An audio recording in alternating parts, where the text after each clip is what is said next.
আশীর্বাদ দাও বাবা মোরে আবার আসি যেন ফিরে।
আখি বিদায় নীল না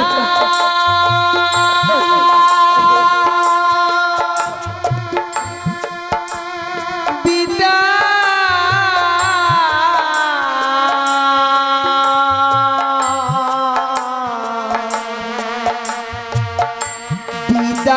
নীলা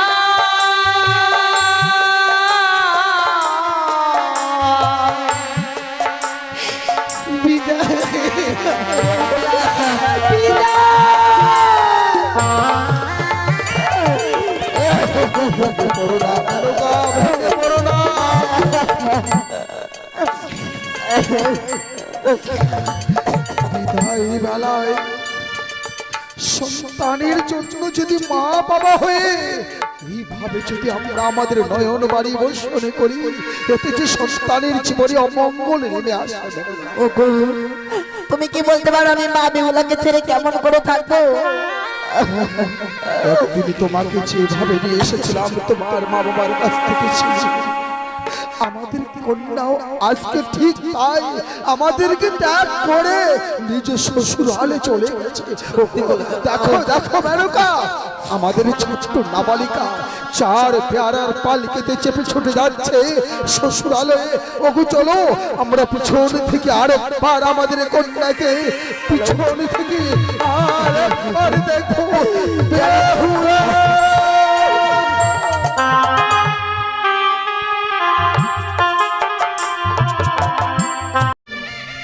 নিয়ে মানুষ করেছে সে আজকে আমাদের কাছে হয়ে যাবে পর, আজকে আমাদেরকে পরে করে যাবে শ্বশুরালয়ে আপন স্থানে। কিন্তু দুঃখ করলেও আমাদের যে কিছুই করার নেই মেনকা। ওগো তুমি সত্যিই বলেছো গো, আজ যেন মা বেহুলাকে আমরা যেন মায়ের বাঁধনে আর বিদে রাখতে পারবো না স্বামী, আজ যেন বিদায় দিতে হবে সব। চলো মা বেহুলা, মা তোর যেন বিবাহ কাজ সম্পন্ন হয়েছে মা। হ্যাঁ মা, এবার যেন আমাদেরকে ছেড়ে তোকে বিদায় নিয়ে চলে যেতে হবে বেহুলা। সে কি বলছো? হ্যাঁ মা, বিবাহ কার্য সম্পন্ন হওয়ার সঙ্গে সঙ্গে তুমি সেই বিদায়ের কথা বলছো? হ্যাঁ বেহুলা, কি করে তোমার কাছ থেকে বিদায় নিয়ে যাবো বলতে পারো না? মারি এটাই যেন নারীদের ধর্ম, নিজকে পর করে পরকে আপন করে নিয়ে সংসার করতে হয় বেহুলা। কেন মা, আজ বিবাহ কার্য সম্পন্ন হয়েছে বলে এই কথা তুমি আমায় বলছো? হ্যাঁ মা, কেন বিয়ের পূর্বে তো কোনোদিনও তুমি আমায় বলনি যে বেহুলা বিবাহ হয়ে গেলে তোকে বিদায় নিয়ে চলে যেতে হবে শ্বশুরালয়ে? আজকে তুমি এই কথা বলো না মা। যদিও বিদায় শব্দটি ছোট, কিন্তু এর মধ্যে যে অনেক বড় মুহূর্ত রয়েছে। আমি যে বিদায় নিয়ে যেতে পারবো না মা। তোকে জানো আর আজকে আমরা মায়ের বাঁধনে বেঁধে রাখতে পারবো না বেহুলা, তোকে জানো আজকে বিদায় নিয়ে যেতে হবে মা। মা আজ যখন আমায় বিদায় নিয়ে চলেই যেতে হবে, এই বিদায় তো তুমি আমায় অনেক পূর্বেই দিয়ে দিতে পারতে বেহুলা। সেই দিন আমার জন্ম হয়েছিল, কেন আমার গলা টিপে মেরে ফেলে দাওনি? সেই দিনই তুমি আমায় মেরে ফেলে দিতে, আজ এই বিবাহের পরে বিদায়ের কথা আমায় শুনতে হতো না মা, সেই দিনে চির বিদায় নিয়ে চলে যেতাম আমি। অমন করে বলিস না মা, ও কথা মুখে তুলতে নেই বিহুলা। বেহুলা মারে, এই তো জাগতিক জগতের নিয়ম, নারীদের ধর্ম, নারীদের কর্ম তো এটাই, আপনকে পর করে পরকে আপন করে নিতে হয়। এতদিন মায়ের বুকের সুধা পান করে মায়ের কোলে পিঠে মানুষ হয়েছে। আজ সেই মাকে ত্যাগ করে যেতে হবে তোকে শ্বশুরালয়ে। তোমরা সকলে বলছো যে আজ আমায় বিদায় নিয়ে চলে যেতে হবে, এটাই যে নারীদের ধর্ম তা আমি ভুলে গেছিলাম বাবা। তুমি কি বলতে পারো বাবা, যে মা আমায় 10 মাস 10 দিন গর্ভে ধারণ করে এই পৃথিবীর আলো দেখিয়েছে, যে মায়ের কোলে মাথা না দিলে আমার ঘুম আসে না, যে মায়ের হাতে কিছু খাবার না খেলে আমার যে পেট ভরে না, সেই মাকে ছেড়ে আমি কি করে বিদায় নিয়ে যাব শ্বশুরালয়ে, বলতে পারো বাবা?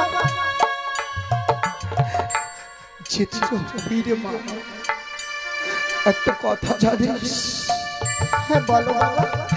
কোকিল বাসায় কাকের সানা, উড়ে যাবে গোজাইলে ডানা।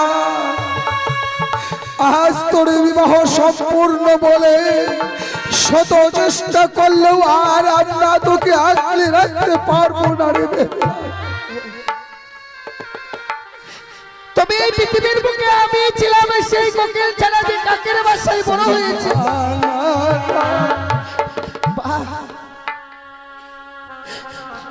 বুঝতে পেরেছি বাবা, এতদিন তোমার মাথার বোঝা হয়েছিলাম তো, আজ আমার বিবাহ দিয়ে দিয়েছে, তোমার মাথা থেকে সেই বোঝা নেমে গেছে। বেশ বাবা, এতদিন যে সব সময় বাবা বাবা বলে ডেকে তোমায় বিরক্ত করতাম, আজ থেকে আর আসবো না বাবা, আর বাবা বাবা বলে ডেকে তোমায় বিরক্ত করবো না।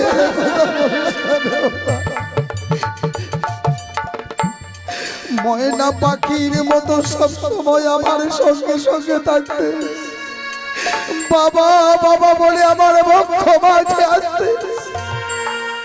যত চলে পুড়ে চাই না কেন, তবু ছাই চাপা আগুনের মতো আমাদের তিলে তিলে সহ্য করে থাকতে হবে রে মা। বাবা, আজ যদি পাশেই কোথাও কোনো পাহাড় পর্বত ভেঙে পড়তো বাবা,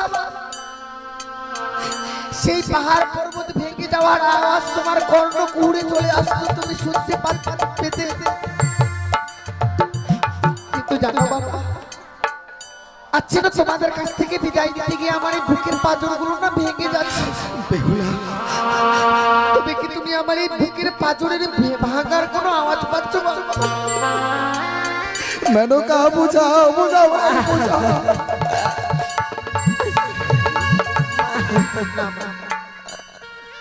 আমি জানি আজ আমায় বিদায় নিয়ে চলে যেতে হবে, সত কথা বললেও এই রাজপ্রাসাদে আমার আর জায়গা নেই। এই যে এত বড় রাজপ্রাসাদ আছে না মা, এই রাজপ্রাসাদে প্রত্যেকটি উজানি নগরে প্রত্যেকটি প্রজাবিন্দুর জায়গা হবে, আজ এই হতভাগীর জায়গাটুকু আর হবে না। আজ আমায় বিদায় নিয়ে চলে যেতে হবে। কিন্তু জানো মা, ছোট থেকে যখন তোমার কাছে বড় হয়েছি, তুমি তো বলতে বেহুলা নারীদের জীবনে অনেক কাজ, কিন্তু কোনোদিনও তো তুমি আমায় কোনো কাজকর্ম শেখাও না। না মা, তোকে আমি কোনোদিন কর্ম শিখাইনি বিহুলা। বলো না শ্বশুরালয়ে গিয়ে আমায় কি করবো? বেহুলা, মা তোকে আর শ্বশুরালয়ে গিয়ে কি কি কর্ম করতে হবে মা, তোকে আমি এক এক করে সব শিখিয়ে দিব বিহুলা। বেশ মা, শিখিয়ে দাও মা। বেশ মা।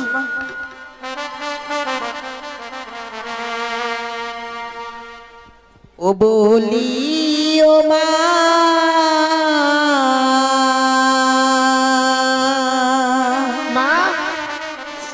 বেহুলা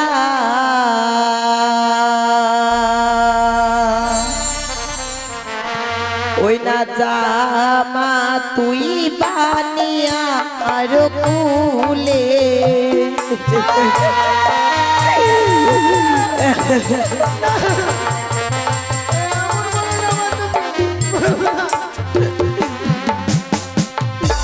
বলিও মা বেহুলা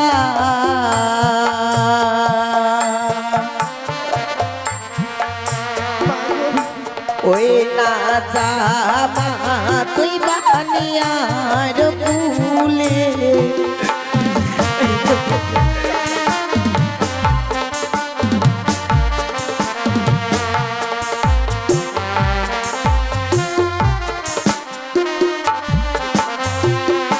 বেহুলা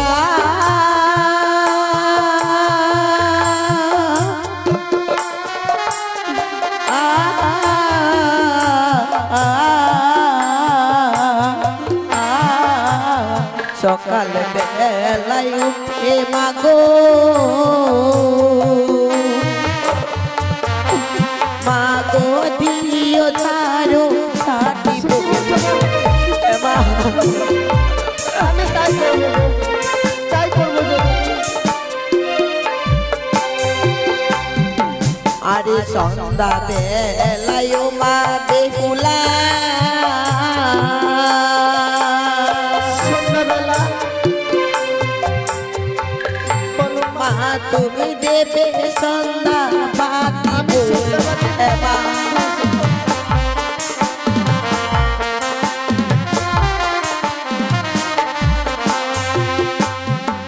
আরে শ্বশুর ভাসুর দেখলে বেহুলা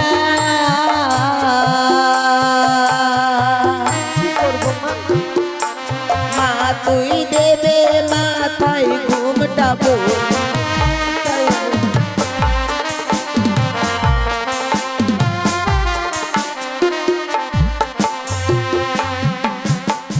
মারি তোকে জানার আমি দুটো কর্ম শিখে দিব মা বলো সে দুটো কর্ম তুই মেনে চলবি বেহুলা বেশ বলে দাও মারি যে বা নারী সন্ধ্যাবেলায় কাটে কলার পা সেই বা ঘরে মা লক্ষ্মী করে না বিরাজ যে বা নারী সন্ধ্যাবেলায় ছাড়িয়া বা ঢুকিস সেই নগরে দুঃখের নাইকে কোনো শেষ বেহুলা বেশ আজকে দিনে যে কর্মগুলো তুমি আমায় শিখিয়ে দিয়েছো না মা হ্যাঁ মা এই কর্মগুলো আমি শ্বশুরালয়ে গিয়ে অক্ষরে করে পালন করবো বেশ বেহুলা কথা কি বলে জানো মা? হ্যাঁ সংসার সুখী হয় রমণীর গুণে বেহুলা আবার সে সংসার সুখী হয় রমণীর কারণে হ্যাঁ মা জীবনে এমন কোনো কর্ম কাজ করবো না মা বেশ যে কর্মের ফলে আমার জীবনে কোনো অমঙ্গল আসে কিন্তু বলতে পারবো মারি এবার যে আমার বিদায়ের পালা বেহুলা আমায় যে বিদায় নিয়ে চলে যেতে হবে মা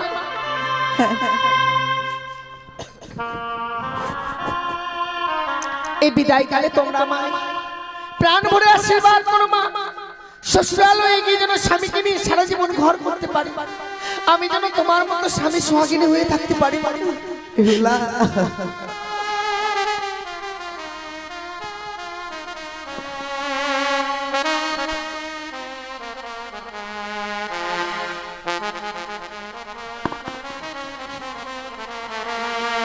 বিদায় বেহুলা জানি না জীবনে কোনোদিনও ফিরে আসতে পারবো কিনা। বলিস না মা আজকে আমার এই বিদায় মনে হয় জীবনের শেষ বিদায় না বেহুলা বিদায় জানি নগরের বাবা মায়েরা বিদায় গো বিদায় বিদায় বেলা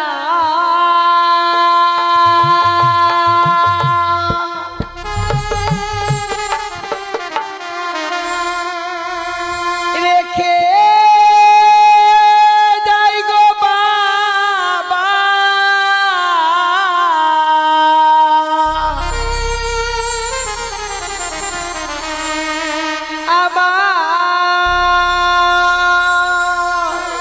আমার ব্যথা ভরা আখি ও গো বাবা ভরা আখি জল ও গো মাতা ব্যথা ভরা আখি জল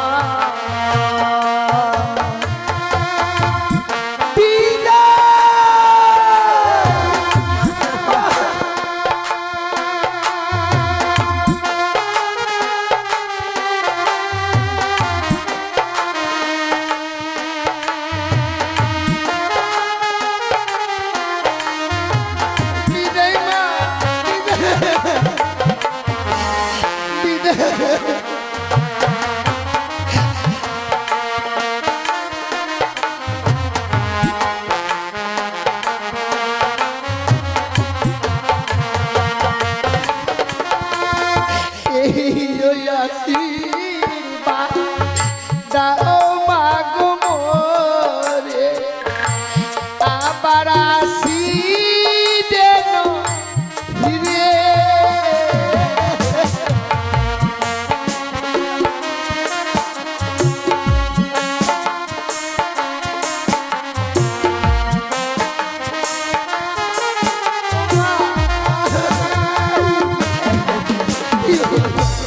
এই ওই আসি দাও বাবা মোরে আবার আসি যেন ফিরে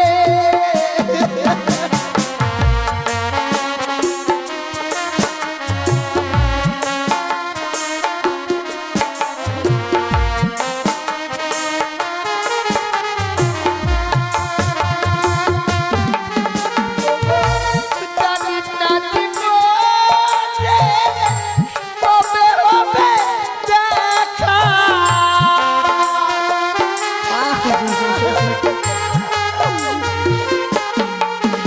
ওগো, জানি না জীবনে কবে হবে দেখা মা, বিদায় মা। বুঝাবে আখি জল ও গো মাতা ব্যথা ভরা আখি জল ও গো বাবা ব্যথা ভরা আখি জল ও গো বাবা, বিদায় নিল না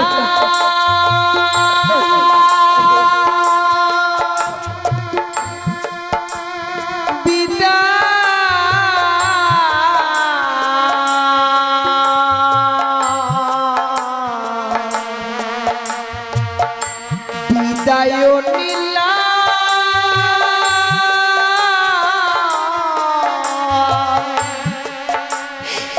বিদায়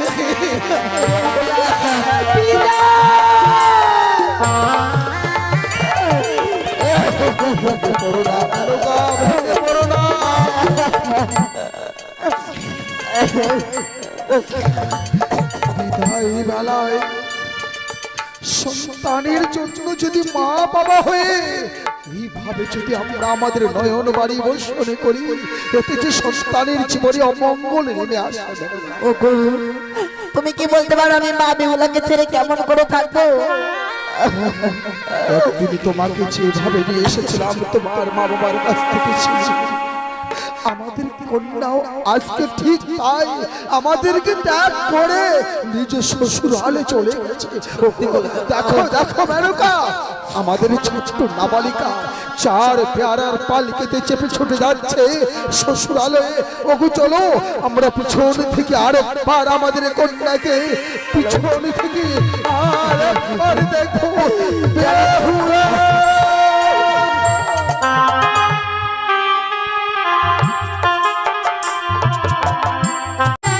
শোনো শোনো বলো ও বেহুলা, বলি যে তো মারে গো বেহুলা, বিশ্বকর্মায় বানাই বাসরি ঘর।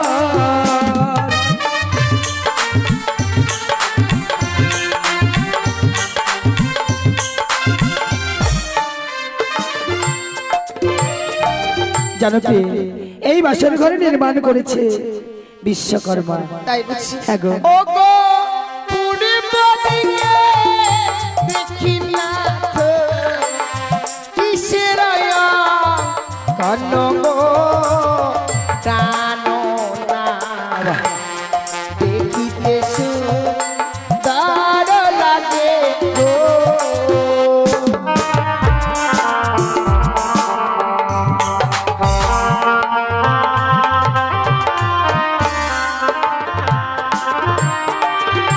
পূর্ব দিকে দেখো কেন প্রিয়ে আচ্ছা দেব দিবা করো গো বেহুলা এমন সুন্দর বাসরি ঘর। সে দেখো এই পূর্ব দিকে রয়েছে দেব দিবাকরের চিত্র অঙ্কন। আর উত্তরেতে দেখি না তো কিসের কন গো প্রাণ না দেখিতে সুন্দর লাগে গো। ও, তুমি এই উত্তর দিকের চিত্র চিনতে পারছো না? না গো। আমি তোমায় বলে দিচ্ছি। বলো এই উত্তরেতে দেখো বেহুলা শিবের কৈলাস গো দিয়ে আমার এমন সুন্দর বাসরি ঘর।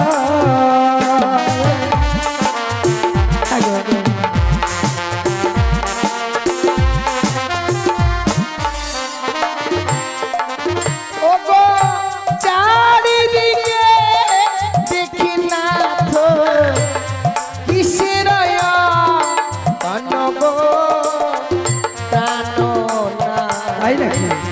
দেখিতে সুন্দর লাগে গো। তাই বুঝি এই চারিদিকে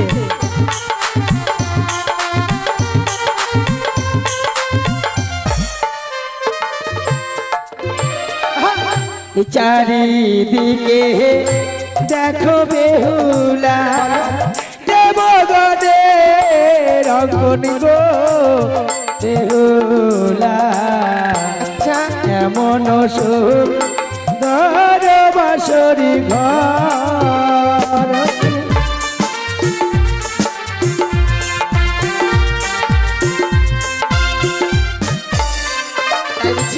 হ্যাঁ গো, স্বয়ং দেব শিল্পী বিশ্বকর্মা দ্বারা পিতা আমাদের লক্ষ লক্ষ টাকা ব্যয় করে এই নির্মাণ করেছে বলো হো বাসর ঘর। জানো প্রভু বলো সেই বাসরঘর নির্মাণ করেছে হ্যাঁ আজ এই নিশ্চিতে তাকে যদি আমি কাছে পেতাম কি উপহার দিতাম জানো?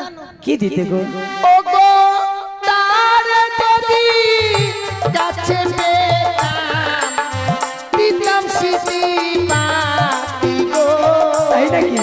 প্রাণ না দেখিতে সুন্দর লাগে গো।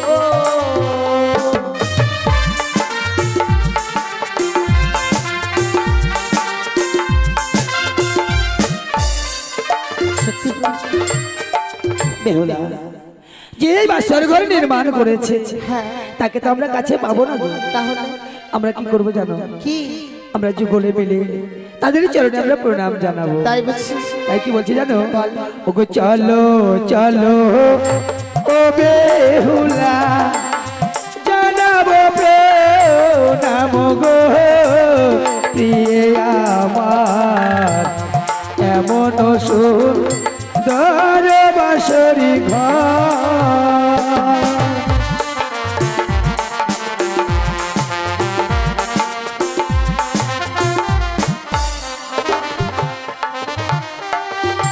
দাঁড়াও, আমার বন্ধু কি যেন বলে। বাসর করে তোমার বন্ধু কোথায়? বাবা আমাদের বাসরের গানের সন্তুষ্ট 50 টাকা করে দুজনকে দান করেছে। আমাদেরকে বাসর করে টাকা দিতে আসছে গো। হ্যাঁ সত্যি। দাও তুমি নেবে? নাও। তাই বলছিলাম কি জানো প্রিয়, জানি না এত বড় নিশি আমরা কি করে কাটাবো। কি করে কাটাই বলো তো? বলছিলাম কি জানো প্রিয়, আমি বৌদিদের মুখে শুনেছিলাম কি গো? বাসর ঘরে নাকি পাশা খেলতে হয়। পাশা? হ্যাঁ গো, তুমি জানো? হ্যাঁ আমি জানি। আমি জানি না। তুমি জানো না? কিন্তু আমি যদি তোমায় শিখিয়ে দিই, তুমি আমায় শিখিয়ে দিলে আমি তোমার সঙ্গে পাশা খেলবো। খেলবে? বেশ, তবে চলো আমরা পাশা খেলা শুরু করি। বেশ চলো। তুমি যদি হেরে যাও হ্যাঁ তাহলে আমার এটা গোটে গোটে। বেশ বেশ।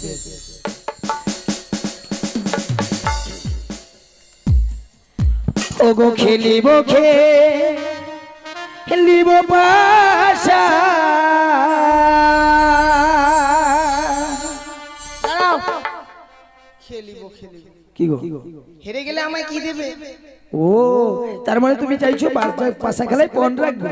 মা, পণ না রাখলে খেলার কোনো মূল্য হ্যাঁ নেই। সত্যি বলেছো, পণ না রাখলে খেলার আবার মর্যাদা থাকে না। তাহলে তাই আমি যদি তোমার কাছে পাশা খেলায় হেরে যাই, হেরে যাও। কাল যখন সূর্যোদয় হবে হ্যাঁ আমি তোমায় আবার পুনর্বার বস্ত্র অলঙ্কারে সাজিয়ে দেবো। তাই আর তুমি যদি হেরে যাও, আমি যদি হেরে যাই হ্যাঁ। তুমি আমার কাছ থেকে যা চাইবে আমি তাই দেব। তুমি কথা দিলে। হ্যাঁ বেশ, তাহলে শুরু করি পাশা খেলা। তুমি কি নেবে? সেটাই তো বলছি। এর মাঝে রয়েছে চিট আর পট। আমি চিট নেব। তুমি চিট, তাহলে আমার পট। বেশ, তাহলে শুরু করলাম পাশা খেলা। হ্যাঁ ওগো খেলিব খেলিব পাশা, আচ্ছা ওগো এই না বাসর ঘরে।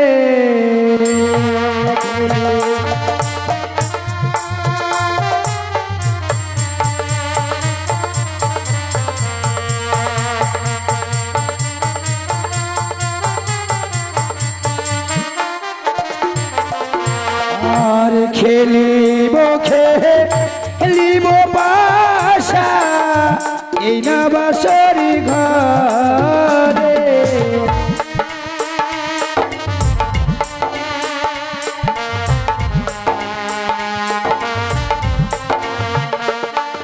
আর মনে রয়া নন্দে পাশা, খেলিব দুয়োজনে গো পাশা, খেলিব গো।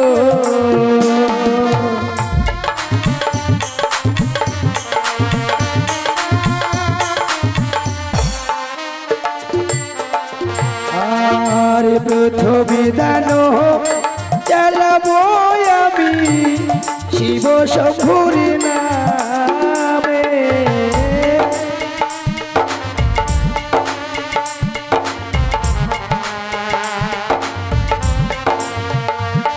আর মনে রয়া নন্দে পাশা, খেলিব দুয়োজনে গো পাশা, খেলিব গো।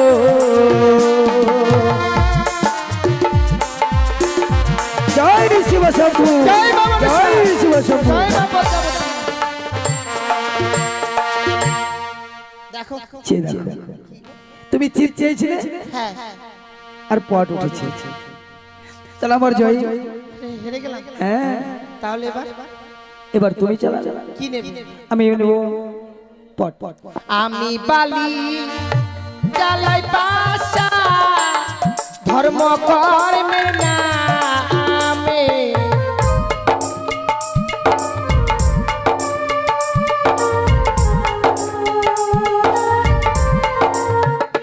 ও গো মনে রয়া নন্দে পাশা, খেলিব বাসর ঘরে পাশা, খেলিব গো।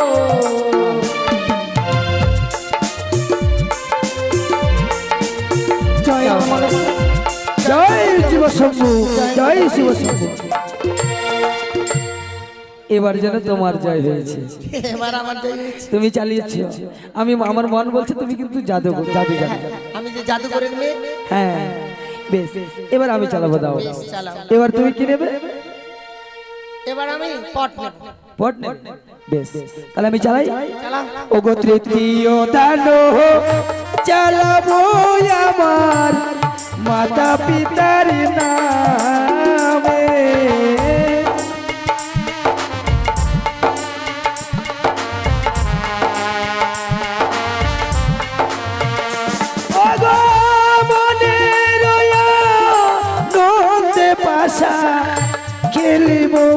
বাসর ঘরে গোপিয়ে খেলবো দুজনে। জয় মাতা পিতার জয়, জয় মাতা পিতার জয়। জয় মা মনসা, জয় মা পদ্মাবতী, জয় জয়। এবার যেন সব কটি পাঠ পড়েছে। এ আর একটা কেমন উঠেছে? না না, দেখো এবার কিন্তু আমার জয় হয়েছে। ঠিক, তাই তো তুমি পাশা খেলায় আমার কাছে হেরে গেছে। ছেড়ে গেলাম গো। তাহলে আমার পাওনা আবার তুমি দাও। পাও না? হ্যাঁ, কি? তুমি আমায় কথা দিয়েছো আমি যা চাইবো তুমি তাই দিবে। সে তো বলেছি, হ্যাঁ, আমার তো দেবার মতো কিছুই নেই। কিছু নেই, কিন্তু আমি তো দেখতে পাচ্ছি তোমার কাছে আমার পাওনা রয়েছে। আমার কাছে আছে, হ্যাঁ গো। বুঝতে পেরেছি। তুমি বুঝে গেছো? আচ্ছা বলো তো কি? এই হাতটা নেবে? না না না, আমি কি গলায় হার পরবো? তাহলে কি কানে? কি আমি কি কানে দুল পরবো নাকি? তো কি? আমি কি নেবো জানো? চেয়ে দেখো পি, এই বাসার ঘরে তো কেউ নেই, শুধুমাত্র রয়েছে তুমি আর আমি। তাই তো বলছিলাম এই বাসার ঘরে তুমি আমায় একবার প্রেমালিঙ্গন দাও। না, সে কখনো নয় প্রভু। এ কি বলছো পি? সত্যি যেন আজকে তোমার রূপ যৌবন দেখে আমি মুগ্ধ হয়ে গেছি। তুমি একবার আমায় প্রেমালিঙ্গন দাও পি। কখনোই নয়। কিন্তু জানো পি, আমি যখন একবার প্রেমের কথা বদলে উচ্চারণ করেছি, আচ্ছা, আমি কিন্তু তোমার কাছ থেকে প্রেমালিঙ্গন আদায় করে নেব। কখনোই দেব না। তুমি দেখবে আমি জোর করে তোমার কাছ থেকে প্রেমালিঙ্গন আদায় করে নেব। না না না, এমন করো না প্রভু। না, এসো এসো আমার কাছে এসো। ও কথা রাখো না, রাখো না প্রিয়ে গো কথা।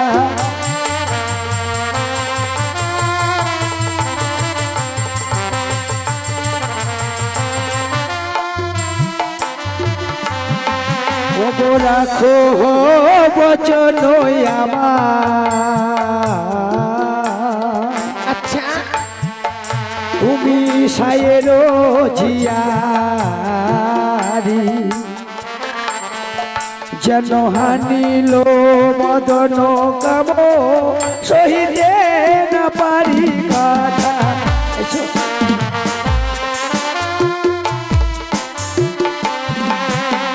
দেখো প্রভু, এই বাসর ঘরে বাবা আমাদেরকে যখন রেখে যায়, হ্যাঁ, বাবা কি বলেছিল জানো? কি বলেছিল? বৌমা, যখনই তুমি বিপদে পড়বে আমায় স্মরণ করবে। ও তুমি বাবাকে ডাকবে? ডাকবো তো। ডাকো ডাকো ডাকো, আজকে তুমি প্রাণ করে ডাকো। কিন্তু জানো তুমি এই লোহার বাসর ঘরে বদ্ধ হয়ে আছো, তুমি যতই চিৎকার করো না কেন তোমার কণ্ঠস্বর বাইরে পৌঁছাবেই না। তবুও চিৎকার করো। চিৎকার করবে, কিছুতেই আমি তোমায় আলিঙ্গন দেব দেবে না। তবে দেখো এইবার আমি তোমার কাছ থেকে প্রেমালিঙ্গন আদায় করে নেব। এসো এসো বলছি, এসো। আমায় ছুঁয়ো না, ছুঁয়ো না না তো গো। দেখি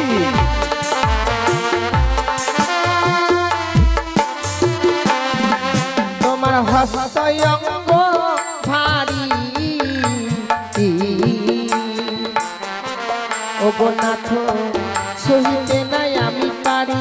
তাই বুঝি? ও গো আমি নারী অভাগিনী, সোয়াশের জানি আমার।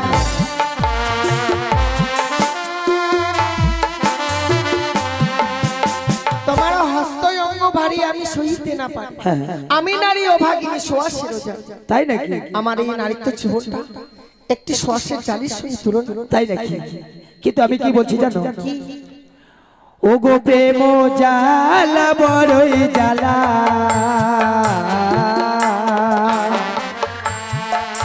আমি সহিতে না পারি। ও গো প্রেম দিয়ে রাখো জীবন সায়ের জিয়ারি কথা। এসো।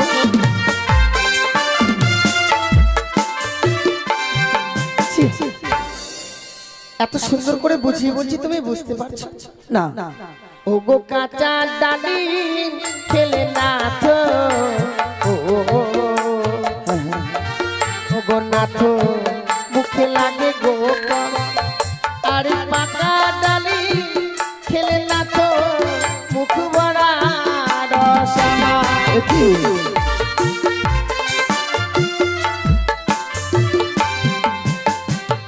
ডালিম চেনো? হ্যাঁ চিনি। খেয়েছো? খেয়েছি। আমার তো মনে হয় না খেয়েছি। কেন?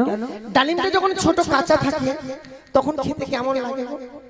তখন দন্তে কষ লাগে, আর যখন পেকে যায় তখন তো রস হয়। তদ্রূপ আমি এখন রয়েছি। ও, আমি এতক্ষণে বুঝলাম তুমি তোমার নারীত্বকে একটি ফলের সঙ্গে তুলনা করেছো। বেশ, তুমিও যদি তোমার নারীত্বকে ফলের সঙ্গে তুলনা করে থেকে থাকো, তাহলে আমিও তোমার নারীত্বকে একটি ফলের সঙ্গে তুলনা করবো। যেমন কচি শসা খেতে প্রিয়ে,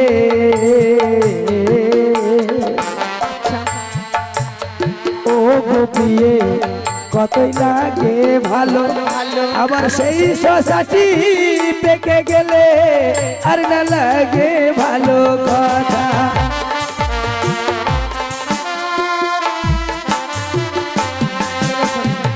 জানো কি? তুমি বলছো শুধু কচি শসা খেতেই ভালো লাগে, তা নয় গো।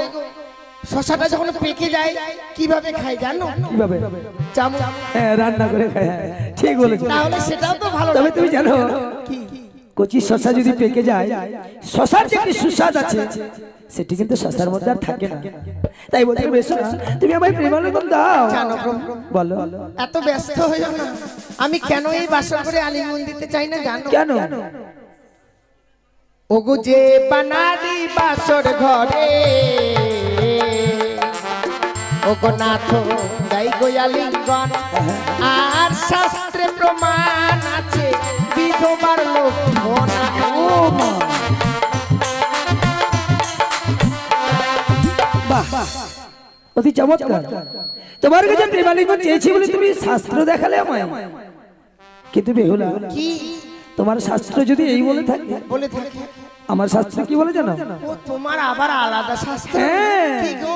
যেমন চারি প্রকার নারী প্রিয়ে, নারী প্রিয়ে সর্বশাস্ত্রে কয়, ও নারী জাতিটা এমনি প্রিয়ে, মুখে ছোট নয় কথা।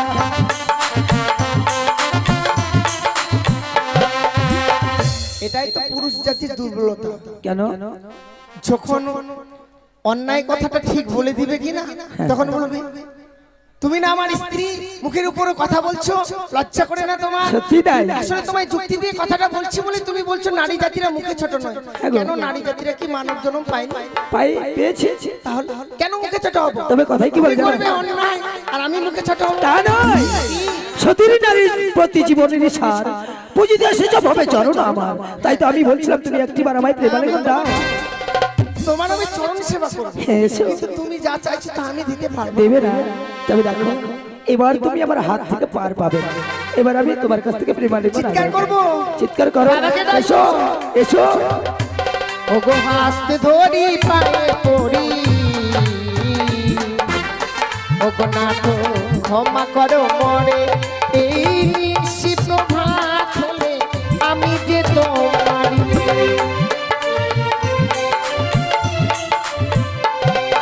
দেখো প্রভু, বেহুলা, এই নিশিটা আমরা কাটিয়ে নিই, তারপর তো আমি তোমার সারাটা জীবনই থাকবো। শোনো বেহুলা, সত্যি আজকের দিনে তোমার কাছে আমি মনে প্রাণে প্রেমালিঙ্গন চাইনি। কেন গো? কেন জানো? আজকে তোমার কাছে ছলনার আশ্রয় নিয়ে আমি চেয়েছিলাম সারাটা নিশি তোমার সঙ্গে জেগে জেগে কাটাবো। ঠিক বলেছো গো। এত সুন্দর করে যে এতটা নিশি কেটে গেছে আমাদের বুঝতেই পারেনি। একে একে আমাদের চতুর্থ তৃতীয় প্রহর চলে গেছে। আর এরকম বুদ্ধি করো না, তাহলে সকাল হয়ে যাবে। সত্যি। ওগো বেহুলা, জানো আজকের দিনে তোমায় যদি আমি কিছু বলি তোমার কথা রাখবে না গো? কেন রাখবো না বলো? জানো আমি যখন বিবাহ কারণে তোমাকে তোমারও জানিতে আমি ধাবিত হই, মায়ের হাতে দুগ্ধ পান করে আমি গেছিলাম। কিন্তু জানো আজকের দিনে আজ আমি বড় ক্ষুধার্ত, তুমি আমার জন্য রন্ধন করে দেবে না? এই যে পুরুষ জাতির দুর্বলতা, একটু আগে কি বললে নারী জাতিরা মুখে ছোট নয়, কেন রান্না করে খেতে পারছো না? তা তুমি পারবে না। না। বেশ গো, তুমি যখন ক্ষুধার্ত এই মুহূর্তে আমি তোমার জন্য রন্ধন করে নিয়ে আসবো। কিন্তু তুমি তো জানো বাসন ঘরে এসেছি কিছুই জানি না, কোন দ্রব্য কোথায় রয়েছে তুমি যদি আমায় একটু দেখিয়ে দাও। দেখিয়ে দেবো। সে দেখো প্রিয়, ওই বাসের ঘরে রয়েছে ঘটের জল, ঘটের জল দিয়ে তুমি রন্ধন করবে। তারপর তোমার কঙ্কনে রয়েছে চাল, নারিকেলের খুঁড়ি দিয়ে তুমি পাত্র বানাবে। আচ্ছা, তোমার অগ্নি পাশের শাড়ি ঘষে তুমি অগ্নি জ্বালাবে। জ্বালাবো। আর আমার জন্য এক অন্ন পঞ্চ ব্যঞ্জন রন্ধন করে নিয়ে আসবে। আর শোনো প্রিয়, তুমি তো তখন রন্ধনশালায় রন্ধন করো, আর আমি গিয়ে স্বর্ণ পালকের ক্ষণেক সময় বিশ্রাম করি। দেখো প্রভু, বিশ্রাম করতে যাচ্ছ যাও, বিশ্রাম করতে গিয়ে আবার ঘুমিয়ে যেও না গো। বেহুলা, যদি বা আমি ঘুমিয়ে যাই তুমি আমার ঘুম ভাঙাই না গো। বেশ, আসি, তুমি রান্না করো।